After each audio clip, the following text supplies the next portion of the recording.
Halo semuanya, pada teori postmodern kali ini saya mengambil teori habitus yang digagas oleh Pierre Bourdieu, seorang pemikir asal Prancis yang fasih dalam bidang sosiologi dan juga antropologi yang lahir pada tanggal 1 Agustus 1930. Pada ilmu sosiologi, habitus itu diartikan sebagai suatu buah dari kebiasaan, keterampilan, ataupun disposisi,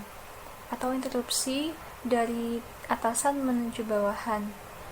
yang melekat secara sosial, yang merupakan bagaimana cara seorang individu dapat bereaksi dan dapat memandang dunia sosial sekitarnya.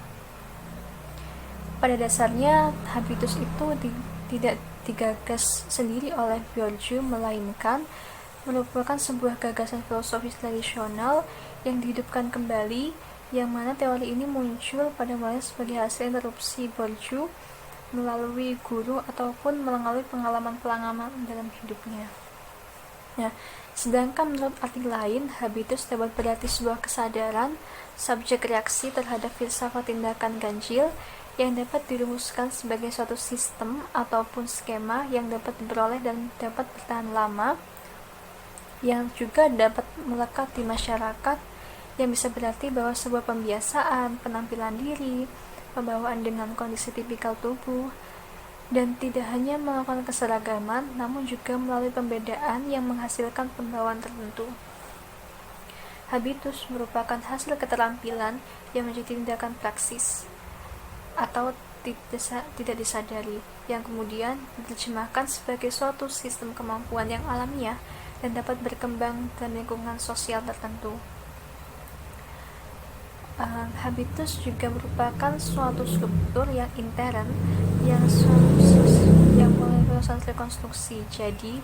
pelaku bisa memilih, tapi juga tidak sepenuhnya bebas, dalam artian pilihannya ditentukan oleh habitus itu sendiri. Nah, mengingat bahwa manusia tidak dapat memilih atau tidak dapat sepenuhnya bebas dalam memilih, otomatis ada sebuah kekuatan di mana manusia itu harus terikat padanya. Oleh karena itu, di habitus itu sendiri ada dua kelas sosial yang saling berkompetisi atau bersaing, yang adanya juga aja mengalahkan kelas lain. Dua kelas itu dapat berupa posisi antara atasan dan bawahan, majikan dan buruh, atau mungkin relasi pemimpin dan juga bawahannya, atau mungkin bagi mereka yang masih menganut budaya patriarki, tentunya masih menganggap bahwa laki-laki berada pada kasta pertama, laki-laki berada pada posisi penguasa dan juga harus ditaati, maka hubungan laki-laki dan perempuan ini juga bisa dipandang sebagai suatu hubungan habitus yang menghasilkan dua kelas dan yang berbeda dan saling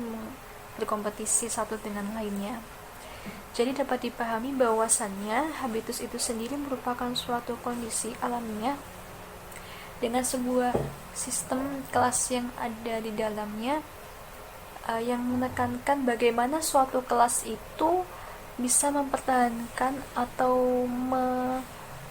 melestarikan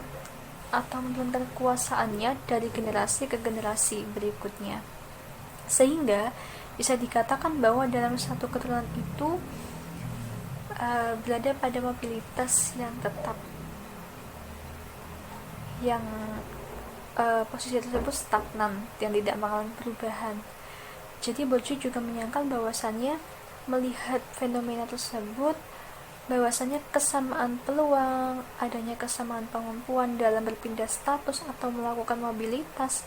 itu sebenarnya hanyalah sebuah mitos atau tidak benar adanya. Jadi dulu saya berpikir bahwa habitus itu merupakan hanya sebuah pembiasaan masyarakat, hanya sebuah kebiasaan yang juga turun-temurun, tapi ternyata arti spesifiknya itu tidak sesempit itu, tidak sekecil itu gitu. Namun juga kita belajar bagaimana mengadanya hubungan dua kelas yang hubungan itu melekat dan juga diturunkan